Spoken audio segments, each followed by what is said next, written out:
दिवाळीची सुरुवात वसुबारशीने होय.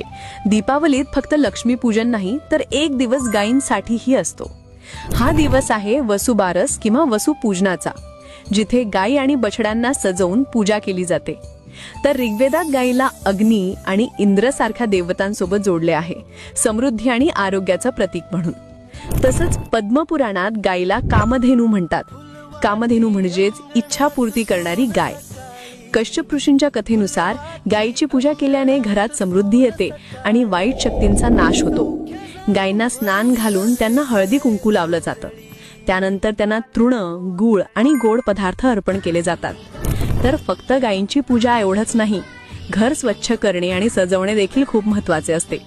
त्याने या दिवशी समृद्धी आणि संपन्नता आपल्या घरात येते. तर या दिवशी गायींसोबत तुमच्या घराचं सौंदर्य वाढवा, थोडं गोड पदार्थ द्या आणि समृद्धीला आमंत्रण द्या. कमेंटमध्ये सांगा तुम्ही वसुबारस कोणत्या पद्धतीने साजरा करता.